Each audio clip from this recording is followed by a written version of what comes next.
Assalamualaikum warahmatullahi wabarakatuh. Bismillahirrahmanirrahim. Alhamdulillahirabbil alamin. Allahumma shalli ala nabiyyina Muhammadin wa ala alihi wa ashabihi ajma'in. Baik dulu jemaah majelis taklim yang dirahmati Allah Subhanahu wa taala. Alhamdulillahirabbil alamin. Senantiasa kita bersyukur kepada Allah Subhanahu wa taala.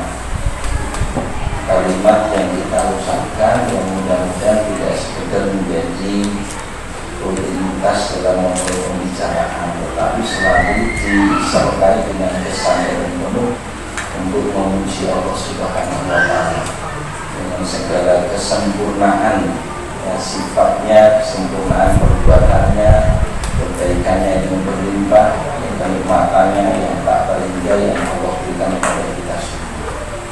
Sehingga ucapan itu hanya menguatkan kesadaran kita dan kemudian semakin kuat pula mendorong kita untuk mensyukurinya. Dan kita sudah pahami wujud kesyukuran tidak berhenti pada ucapan lisan, tapi sampai menggunakan nikmat yang Allah berikan untuk taat kepada kita. Lisan ini kenikmatan yang Allah berikan, maka digunakan untuk berbicara yang benar, yang baik, yang penuh kemuliaan dan memberikan kemanfaatan. Lisan juga untuk mencela, menghina, mencaci maki, fitnah, menghibah dan seterusnya. Begitu juga nikmat sehat yang harus digunakan untuk melaksanakan perintah Allah. Nikmat waktu yang harus digunakan untuk amal soleh, ibadah dan sebagainya. Sehingga keseluruhan waktu haruslah merupakan kesempatan untuk bersyukur, yaitu digunakan untuk taat kepada Allah. Baik di kelas seperti ini, baik di mungkin grup WhatsApp, ya bisa jadi di pasar, atau mungkin di tempat kerja, di jalan dan sebagainya, harus merupakan wujud syukur kita kepada Allah. Karena penggunaan waktu itu akan dipertanggungjawabkan di hadapan Allah Subhanahu wa taala. Nah, baik, kita lanjutkan belajar hadis dari kitab Arba'in An-Nawawiyah yang tertentu menurut ayat 31 halaman 126.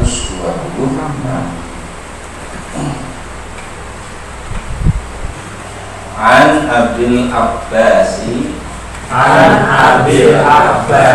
Sa'di bin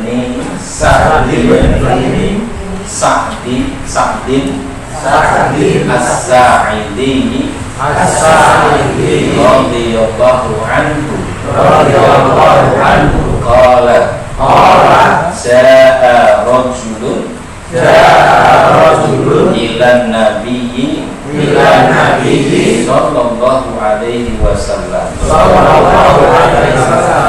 qala ya Rasulullah dullani ala amalin idza amiltuhu ahabbani Allah wa ahabbani an-nasu faqala izhad fid dunya yuhibbuka Allah. Ada kesalahan.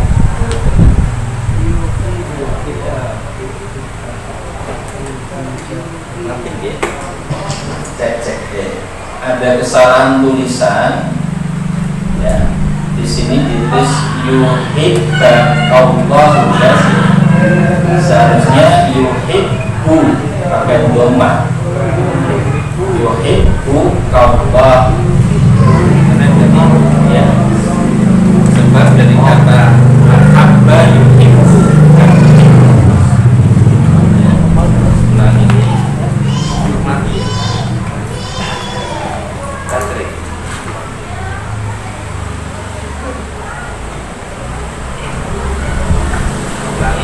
izhad fid dunya yuhibbukallahu wazhad fima indan nasi yuhibbukan nasu. Jadi harokat untuk ba yang ditasdid itu adalah domah bukan fathah. Yuhibbu Allah, yuhibbukan nas. Yuhibbu tambah kai. Yuhibbuka.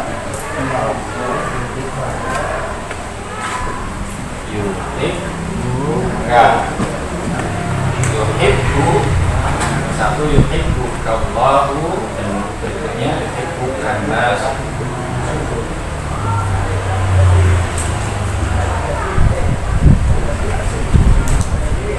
Yuhibbu artinya dia mencintainya. Yuhibbuka mencintai engkau. Siapa yang mencintai engkau? Allah. Yuhibbukallahu, Allah mencintai engkau.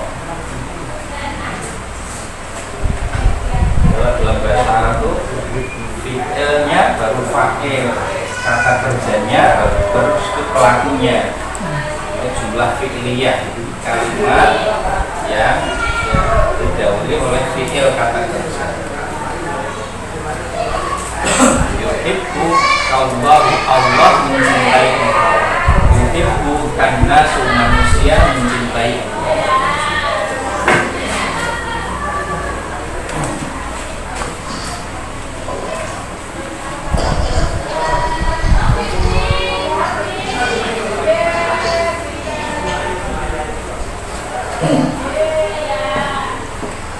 Kemudian lafal hadisnya itu terjemahnya an dari Abil Abbas, yaitu Abu Al-Abbas. Terjemahnya Abu, kok tulisannya kok Abi, karena didahului an. Yang bahasa kalau didahului an min itu namanya harfu jar, huruf jar yang menjadikan kata setelahnya harus dibaca kasroh. Anil rasuli anillahi, an abu jadi an abi. An Abil Abbas dari Abu Al-Abbas. Siapa itu Abu Al-Abbas? Yakni Sahal bin Sa'id As-Sa'idi. Nama aslinya Sahal bin Sa'ad As-Sa'idi. Panggilan atau gelar selanjutnya Abu Al-Abbas, Abu Abbas radhiyallahu anhu, semoga Allah ridho kepadanya. Setiap kali disebut sahabat itu ada doa semoga Allah ridho kepadanya, karena memang Allah ridho kepada para sahabat. Dari ayat 100 surat At-Taubah, radhiyallahu anhum wa radu anhu, mereka ya, Allah ridho kepada mereka, itu para sahabat, wa radu anhu, dan mereka para sahabat juga ridho kepada Allah. Qala, dia berkata, dia ini adalah Abu Abbas yang tadi, atau Sahal bin Sa'ad As-Sa'idi. Sahal berkata, ja'a, telah datang rojulun, seseorang laki-laki. Rojulun bisa dalam makna khusus laki-laki, bisa juga dalam pengertian umum seseorang, baik laki maupun perempuan. Sebab dalam bahasa Arab ya, isim mudzakkar, kata benda laki-laki itu bisa dalam makna khusus laki-laki, bisa dalam makna umum laki maupun perempuan. Contoh misalnya thalabul ilmi faridatun ala kulli muslim. Teks atau lafal hadisnya memang ala kulli muslim, berarti itu nggak ada wa muslimatin, nggak ada. Tapi kata muslim ya, itu isim mudzakkar, kata benda laki-laki, itu maknanya bisa umum laki maupun perempuan. Tapi kalau isim mu'annas kata benda perempuan itu pasti maknanya khusus di perempuan saja. Ja'a rajulun, datang seseorang ila Nabi sallallahu alaihi wasallam, kepada Nabi sallallahu alaihi wasallam. Jadi Abdul Abbas atau Sahal bin Sa'id Sa'ad As-Sa'idi itu menceritakan, menyampaikan bahwa ada seseorang datang menghadap kepada Nabi Muhammad SAW.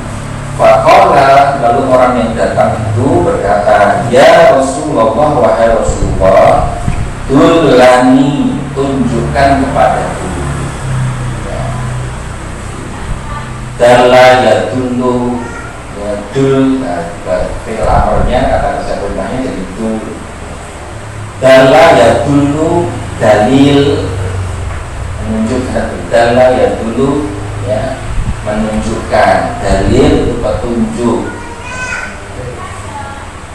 Man dalla ala khairin, barang siapa menunjukkan kepada kebaikan.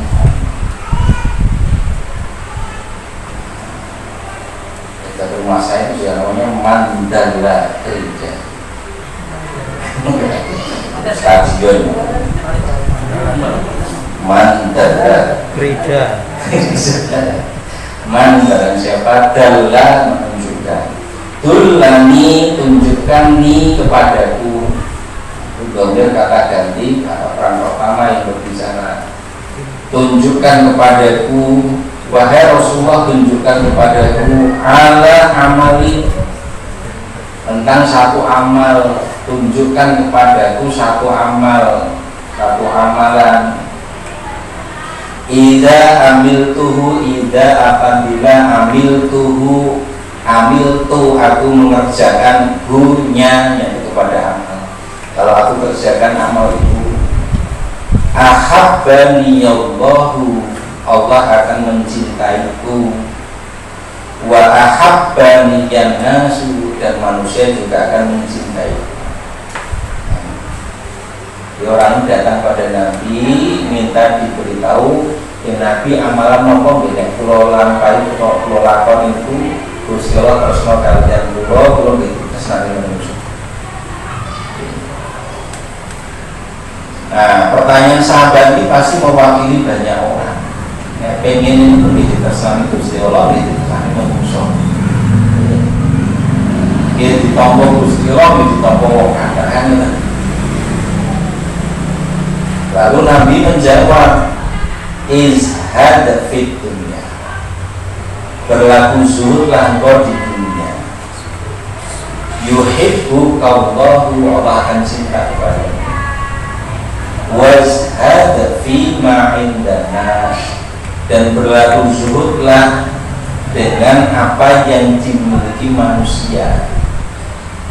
Indana, sisi manusia itu maksudnya sing diduweni. Indi itu bisa bermakna kepemilikan. Misalnya tidak mengatakan ma indi fulusun, aku rambi duit. Ya. Hal indaka fulus pun duit orang. Rasa dia pakai itu seberapa ini. Ya. Hal indaka fulus, ma indi fulus, saya nggak punya apa. Nah, maka indanas apa yang menjadi milik manusia. Wazhad fi ma indanas, berlaku zuhudlah terhadap apa yang dimiliki oleh orang lain. Yuhibbu kanas, maka manusia akan mencintai kamu. Terjemahannya seperti itu. Sekarang kita ya, coba belajar apa yang tidak disampaikan di dalam hadis ini, atau pelajaran apa yang kita bisa ambil. Pertama, seseorang ini tidak disebut namanya, karena yang penting itu kan memang perbuatan yang dilakukan apa, pelakunya siapapun.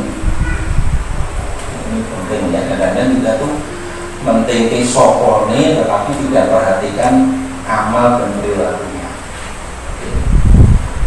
Jadi kita ini suka apa istilah anak muda itu kepo ya, pengen ngerti sopo nggak ngopo sebenarnya amalnya apa. Nah, kalau siapanya itu bisa siapapun, tapi yang kita ambil pelajarannya itu perbuatannya seperti itu. Karena nilai seseorang itu pada amal yang dilakukan,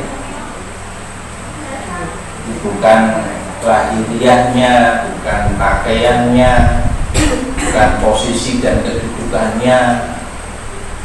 Bukan anak ini belum tentu mulia. Kayak Mas Iki, kayak adik Iki, tidak menjadi hal yang mulia secara otomatis. Perilakunya yang menentukan nilai seseorang. Ucapannya seperti apa, perbuatannya bagaimana, itu menjadi penting. Nah, disebutkan seseorang ini datang kepada Nabi, bertanya kepada beliau tentang satu amalan. Dulu pernah kita pelajari dan redaksi semacam itu sangat banyak di dalam hadis. Ya, kasih kemutan pelajaran. Datang kepada Nabi, bertanya tentang sesuatu pelajaran. Ya, mendatangi sumber ilmu. Dan sumber ilmunya yang valid, referensi yang pasti benarnya. Ya. Jadi, kalau bertanya tentang sesuatu berarti ada ilmu yang ingin dia ketahui. Datangnya kepada siapa berarti sumber dan referensinya harus bisa bertanggungjawabkan.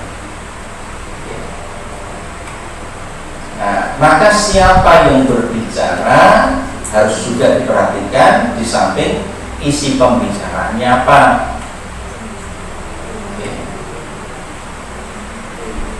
Nah, jadi dalam Islam itu bukan sekedar isi nopo, tetapi juga sing ngendikon iku sinten. Ya, karena sumber yang menyampaikan informasi itu bisa turut menentukan bisa diterima atau tidak informasi. Kalau dalam surat apa itu tentang orang fasik yang bawa berita itu ya, Al-Hujurat ya, inja akum fasikun binaba'in fatabayyan. Kalau orang fasik datang kepadamu membawa berita penting, nah kontennya berita penting, tapi yang bawa berita orang fasik, fatabayyanu, lakukan cross check dulu, karena ini yang menyampaikannya orang fasik. Nah, orang fasik itu orang yang biasa berbuat dosa, enteng ngelakuin dosa, menyampaikan sesuatu yang sangat penting. Nah, ini bisa diterima tidak beritanya? Cross check dulu, sebab saya menyampaikan orang yang sudah bisa dipercaya karena biasa melanggar aturan. Jadi bukan hanya kontennya. Di zaman medsos seperti ini juga kita harus cermat di situ, ini sumber beritanya mana dulu, bukan hanya tertarik dengan konten beritanya lalu itu ya tergesa-gesa share menyebarkan pada yang lain, hati-hati ya.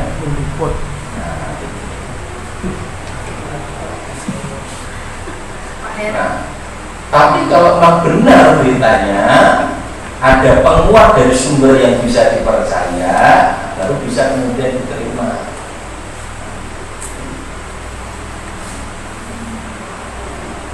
Baik, jadi sahabat ini atau seseorang ini datang pada sumber yang tepat. Siapa? Nabi Rasulullah Muhammad SAW. Ya, jadi dia mencari ilmu dari sumber ilmu yang benar. Ini pelajarannya bagi kita, kalau memang mau cari ilmu, pastikan sumbernya bisa dipertanggungjawabkan. Mau separasan-rasan orang nanti kabel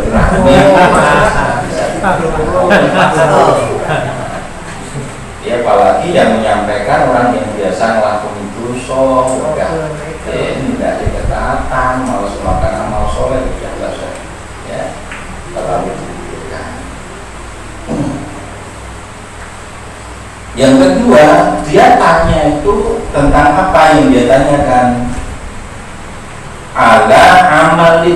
tentang satu amal. Kita sudah pernah pelajari juga itu. Di rata-rata sahabat itu kalau bertanya tentang satu amal, itu menunjukkan apa? Semangat beramal para sahabat. Mereka menjadi satu sekumpulan orang yang sangat produktif dalam menggunakan waktu. Jadi pertanyaannya itu berkaitan dengan amal kan, dia produk, menjadi sangat produktif dalam menggunakan waktu untuk melakukan amal. Ya, amal tidak disia-siakan, mau tunggu rame, rasan-rasan, menjelek-jelekkan, gitu kan. Ya, menghabiskan waktu untuk perbuatan dosa atau perbuatan yang sia-sia.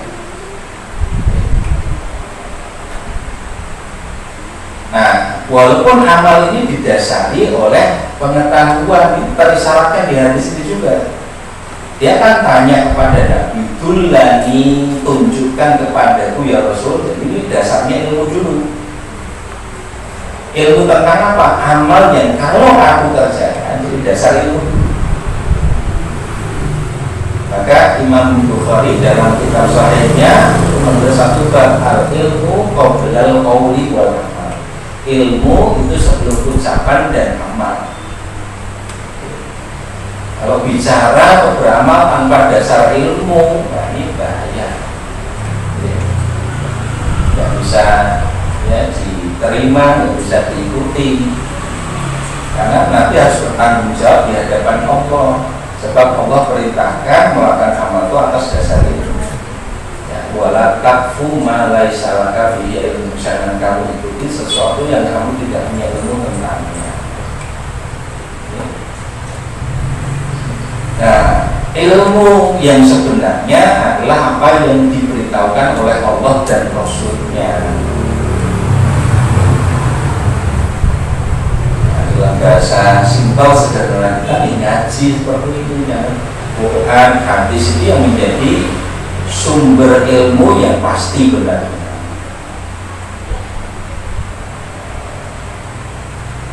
Ya, kadang ada orang yang terus males ngaji, ngajak orang berat ngaji sih saya. Bosi. Ngomong ngaji yang penting kan amali misalnya. Bagaimana beramal nek ora ngaji? Kalau parah nek ngamal orang ngaji wae. Jangan sampai seperti itu. Justru fondasinya adalah ilmu, ya, kemudian kita berusaha untuk mengamal. Kalau untuk mengamalkan itu ilmunya harus tuntas atau mungkin sedikit diamalkan gitu. Karena ada yang berpendapat ya apa itu? Kalau kita harus menuntaskan ilmu itu kapan ngamalkin ini? Misalnya sholat gitu ya, baru tahu sedikit. Misalnya tidak sholat karena belum tahu banyak, nanti takut salah gitu. Kalau ilmunya baru sedikit diamalkan kan takut salah. Misalnya sholat tadi kan karena ilmunya belum tuntas, belum sempurna, banyak salahnya ketika sholat itu. Gimana sebaiknya? Ya. Pertanyaan yang pertama adalah kapan seseorang dikatakan telah tuntas berilmu?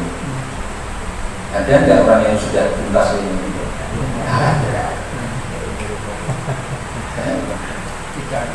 Jari semakin berat. Kurang batas tuntasnya aja nggak ketemu. Ya. Sehingga kalau disyarati harus tuntas dulu, ya masih dongan. Ya.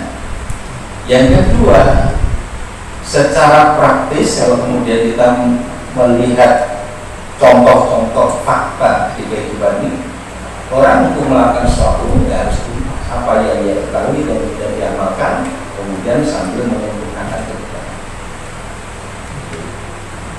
Nah, justru melakukan atau mengamalkan yang sudah dia ketahui bisa menjadi sebab tambahan pengetahuan baru yang sebelumnya dia belum tahu. Maka dalam satu riwayat disebutkan man amila bima alima allamahullahu ma lam ya'lam. Barang siapa mengamalkan ilmu yang sudah dia ketahui, allamahullah, Allah akan ajarkan ilmu malam ya'lam yang sebelumnya dia belum tahu. Justru tuntutannya yang sudah diketahui itulah yang diamalkan, yang dengan itu Allah menambah pengetahuan. Ya. Di ayat 28 Al-Baqarah Allah berfirman, wattaqullah wa yu'allimukumullah, bertakwalah kepada Allah maka Allah yang akan ngajari. Nah, dalam prakteknya saya maupun panjenengan dulu melakukan sholat kan orang tadi sempurna itu tentang sholat, misalkan akan saya tidak sempurna, tidak tuntas sudah. Maka ngerti ini takbir ya dilakoni takbir, ngertinya sujud ya melu sujud, ngertinya baru gerakan ya pokoknya dilakukan saja semua gerakan itu. Ya, bacaannya kemudian muncul atau disempurnakan sempurnanya sampai keseluruhan bacaan dalam sholat sudah kita hafalkan, bisa kita lakukan. Prakteknya pasti bertahan.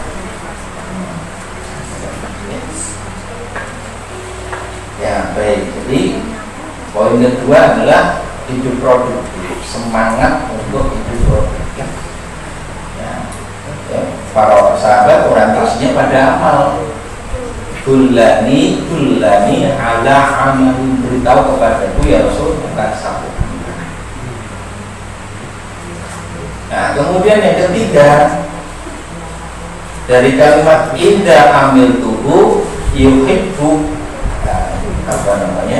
ahabbani Allah wa ahabbani nas. Kalau amal itu aku lakukan maka Allah akan mencintaiku, demikian juga manusia pun akan mencintai. Nah, maka orientasi, tujuan, keinginan untuk dicintai Allah, dicintai juga oleh manusia, itu hal yang wajar, bahkan menjadi sesuatu yang diupayakan. Melalui hadis ini Nabi tidak mencela, tidak mengkritisi apa yang dimaui oleh sahabat ini. Dia ingin melakukan satu amal yang dengan amal itu Allah cinta kepada dirinya, manusia pun juga mencintai. Dia ingin ditersenani Gusti Allah, dia ingin ditersenani manusia. Bukan hal yang salah. Dicintai, pengen dicintai Allah sudah pasti. Tapi juga pengen dicintai manusia berarti boleh juga. Sebagaimana orang ini mengungkapkan hal itu kepada Nabi, saya pengen ditunjukkan satu amal ya Rasul, kalau aku kerjakan amal itu Allah cinta kepadaku, manusia juga cinta kepadaku. Kecintaan Allah dan kecintaan manusia ya menjadi pendorong dalam melakukan satu amal itu. Nah, tapi nanti kita akan ketemu kalau menelusuri hadis-hadis. Barang siapa melakukan satu amalan yang dengan itu dia mengharapkan keridhaan manusia, penerimaan manusia, tetapi menjadi sebab Allah murka kepadanya, nah, maka dia akan tersesat atau jauh ya, menyimpang dari jalan itu. Tapi barang siapa melakukan satu amalan yang mungkin dibenci oleh manusia tetapi Allah ridho, itulah yang pasti akan dilakukan. Jadi orientasi pokoknya sebetulnya adalah kerinduan Allah dan kecintaan Allah. Keinginan untuk dicintai manusia dengan demikian boleh kalau hal itu tidak menjadikan Allah murka. Ya. Jadi agar manusia tercinta itu harus dalam kerangka kecintaan kepada Allah. Kalau demi dicintai oleh manusia tapi melakukan tindakan yang buat Allah murka, itu tidak. Tetapi Allah memberitahukan melalui satu hadis qudsi ya, dari Imam Bukhari sahih. Kalau seseorang itu sudah dicintai oleh Allah, idza ahabballahu abdan, kalau Allah mencintai seorang hamba, saya pernah sampaikan hadis ini, ada di kitab Riyadhus Shalihin. Yaqulullahu ta'ala ila Jibril, Allah akan berfirman kepada malaikat Jibril, ya Jibril, inni uhibbu fulanan, wahai Jibril, sesungguhnya aku mencintai si fulan, fa'ahibbuhu, ya, maka cintailah ia olehmu. Lalu Allah perintahkan Jibril akan mencintai si fulan, maka Jibril pun mencintainya.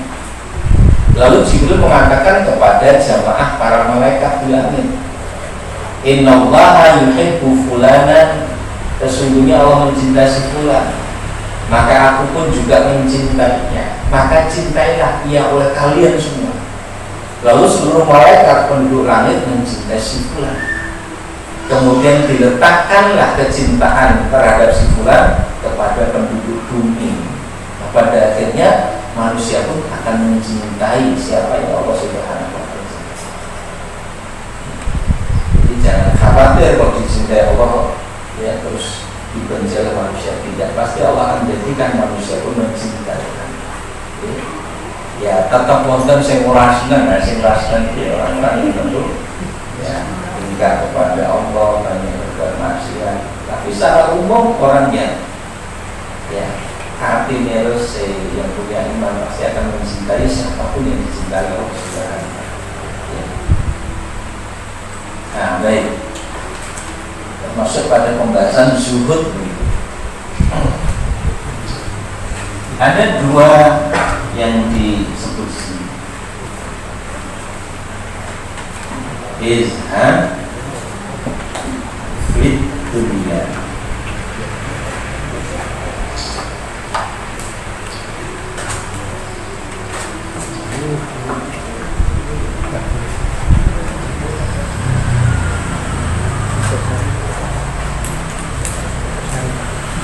Wazhad fima indah.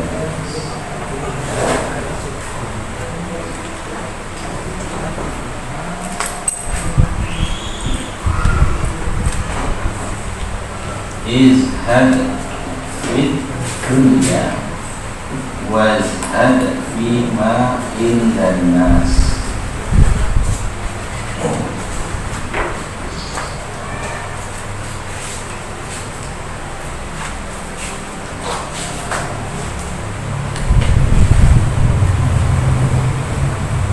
Izhad fit dunya, berlaku zuhudlah di dunia. Yuhibbukallah,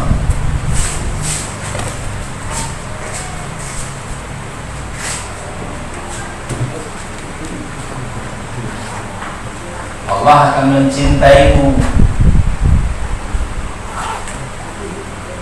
Wazhad fima indan nas, dan berlaku zuhudlah terhadap apa yang dimiliki manusia. Yuhibbukan nas, Allah akan manusia akan mencintaimu.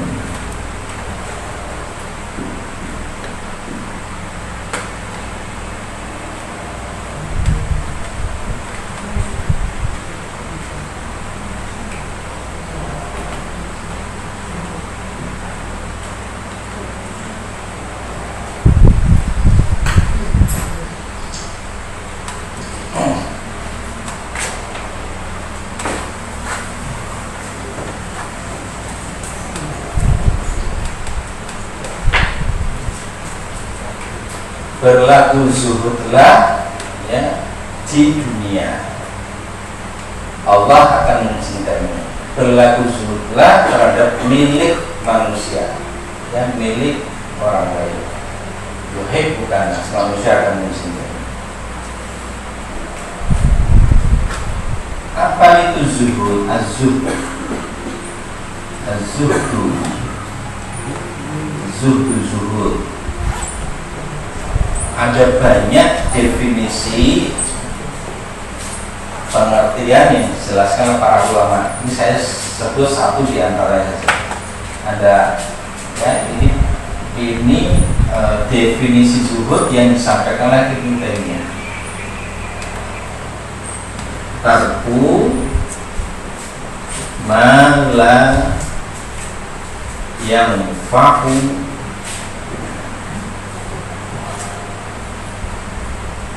fil akhirah. Tarku ma la yanfa'u fil akhirah. Di antara definisi tentang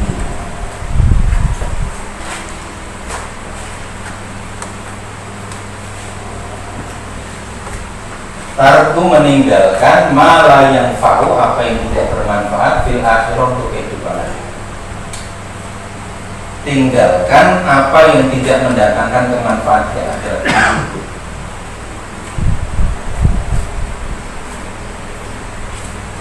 Ya. Apa yang tidak mendatangkan kemanfaatan di akhirat, malah yang fa'u fil akhirah, apa yang tidak mendatangkan manfaat di akhirat, ya. Tidak menunjuk kepada materi kebendaannya.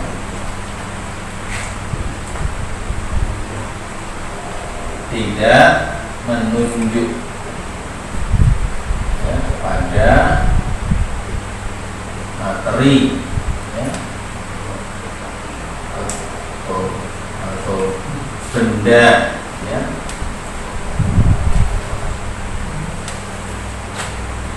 Tetapi lebih kepada sikap dan perilaku,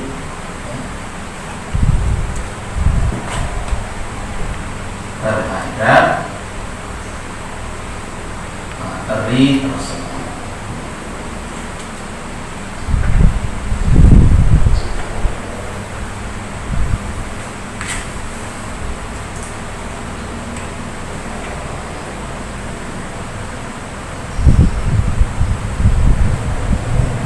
Dalam banyak pembahasan tentang zuhud yang dilakukan oleh para ulama, objek pembahasan tentang zuhud itu akan banyak menyinggung tentang persoalan benda, materi atau keduniaan.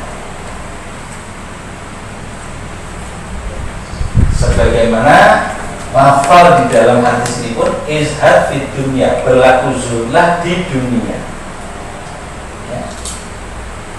Fit dunia itu menunjuk kepada tempatnya memang di dunia. Zuhud menunjuk kepada satu perilaku.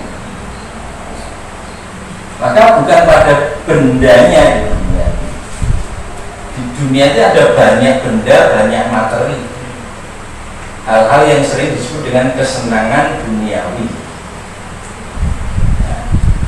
Terhadap segala kesenangan duniawi yang tempatnya itu ada di dunia, berlaku zuhudlah. Jadi ini tidak menunjuk kepada bendanya, tetapi menunjuk pada perilaku terhadap benda. Paham ya? Ya. Sehingga tidak setiap orang yang kaya itu terus dianggap tidak zuhud, dan tidak setiap orang yang miskin itu pasti zuhud. Enggak. Ya. Jadi kezuhudan itu merujuk kepada perilaku terhadap segala kesenangan duniawi tadi. Paham ya sampai di sini? Iya. Jadi zuhud itu orang yang sudah bisa membatasi kebutuhan dunia, ya. Dia dialihkan ke kebutuhan akhirat. Dia tahu kemanfaatan yang sesungguhnya itu di akhirat. Orientasinya akhirat. Orientasinya akhirat itu. Kalau untuk akhirat itu dia butuh uang yang banyak, nggak jadi masalah. Tapi dia akan orientasikan uang itu untuk kemanfaatan di akhirat. Sehingga perilaku dia terhadap harta itu yang digunakan untuk menilai orang ini zuhud atau tidak. Okay. Orang yang sedikit harta, miskin, marah, tetapi orientasinya bukan akhirat, itu bukan orang zuhud. Ya. Dia tetap serakah walaupun orang bilang pokok. Tapi orang yang hartanya banyak, tapi dia demikian ringan untuk kepentingan akhiratnya, dia orang zuhud. Paham ya? Ya silakan. Definisi zuhud sendiri apa? Zuhud adalah tarku ma la yang fa'u fil akhirah, meninggalkan apa yang tidak bermanfaat ya. Ya. Minta orang lupa. Kalau kita untuk soda, kau yang bermanfaat di akhirat. Orang zuhud. Buka taman, nah itu. Yang dia tinggalkan hal-hal yang tidak datangkan manfaat di akhirat. Bicara misalnya orang zuhud itu selektif terhadap pembicaraan. Sing tak omong itu manfaat di akhirat tidak. Kalau manfaat, kalau dia banyak bicara itu manfaat ke akhirat, dia orang zuhud. Dia orang zuhud tidak berarti terus makin menengah. Kalau memang dibutuhkan banyak bicara yang itu bermanfaat ke akhirat, ya orang zuhud.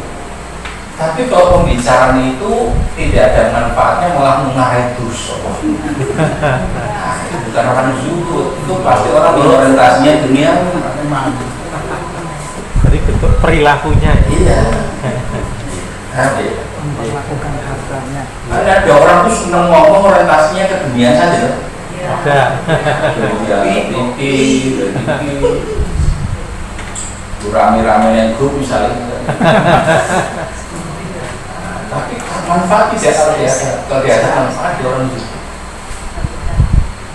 Bisa pada pembicaraannya, bisa pada harta yang dia miliki, bisa pada kedudukan atau posisi macam-macam. Semua yang masuk dalam materi keduniaan. Maka orang yang zuhud itu mengerti bahwa materi benda keduniaan itu hanya sarana. Kalau ia manfaatkan untuk kehidupan akhiratnya, dia orang zuhud. Kalau semata-mata untuk kepentingan dunianya saja, dia bukan orang zuhud. Di kalangan sahabat yang kaya raya, mereka dikenal sebagai orang yang zuhud. Abdurrahman bin Auf, Utsman bin Affan kaya raya. Di kalangan ulama fikih ada Imam Abu Hanifah, itu luar biasa kaya. Dia punya usaha tekstil yang sudah antar pulau ngangkutnya dengan kapal besar. Ya, Imam Abu Hanifah itu, tapi dikenal sebagai ulama yang zuhud. Ibnu Hajar Asqalani, penyusun kitab Bulughul Maram, Fathul Bari, dikenal ulama yang zuhud padahal kaya. Ibnu Hajar Asqalani itu kaya karena dia punya jabatan sebagai qadhi. Kalau itu hakim negara, fasilitasnya mewah. Tapi nggak ada orang mengatakan dia orang tidak zuhud karena dia paham itu digunakan untuk kepentingan agama.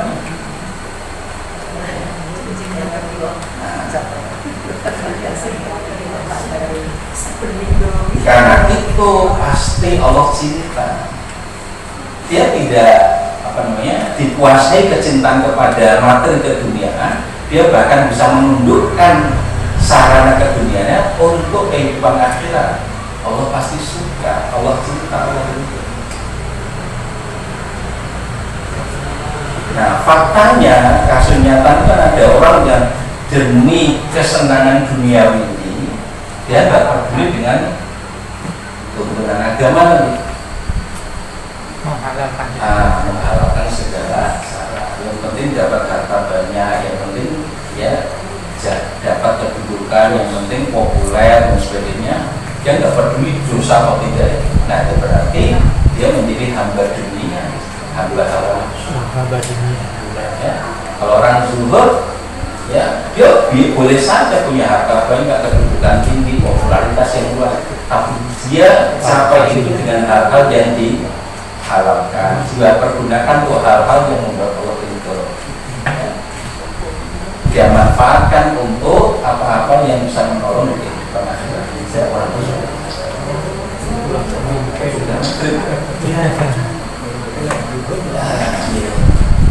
Berarti kan orang zuhud yang diberikan amanah harta yang banyak sama Allah itu sangat bahagia ya. Oh iya. Dibandingkan orang miskin ya. Dia tidak terbelenggu oleh kesenangan dunia. Dunia itu ditunjukkan dia menjadi sesuatu yang menjadi tidak bernilai bagi dia. Karena nilainya itu adalah ketahatannya kepada Allah. Kalau begitu berarti harta itu harus dicari. Harus kalau memang menjadi sarana yang dibutuhkan untuk taat pada mereka.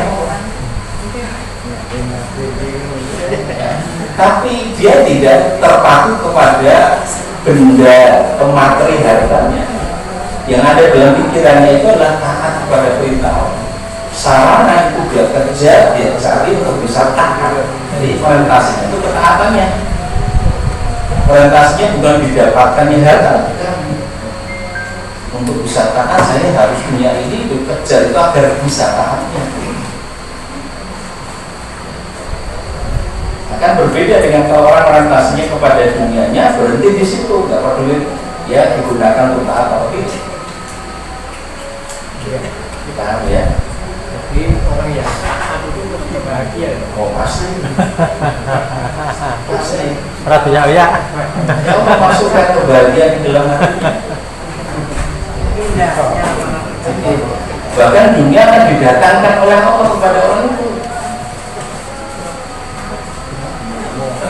Dunia akan datang dengan penuh kehinaan di hadapan orang itu. Berarti dalam mencari hartanya itu sudah diniatkan karena Allah. Iya. Sudah. Dia tahu ini hanya sarana. Saya butuhkan untuk bisa taat. Iya. Dalam pikirannya itu ketaatan kepada Allah. Iya. Kalau aku sekolah itu wah. Iya. Nah gitu loh. Apakah berarti zuhud itu tidak mungkin atau tidak bisa atau tidak boleh menjadi kolektor? Hobi mengumpulkan mobil, hobi mengumpulkan motor. Itu apa?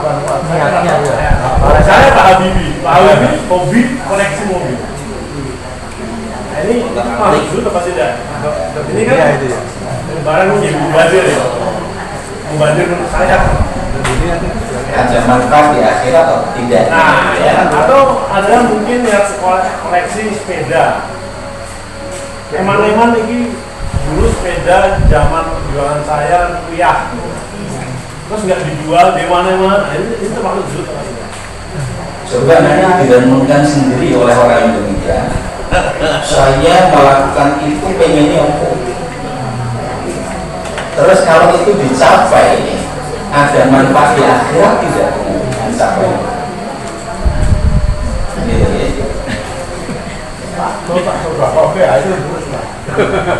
Bukan berarti tidak boleh menikmati kesenangan-kesenangan duniawi.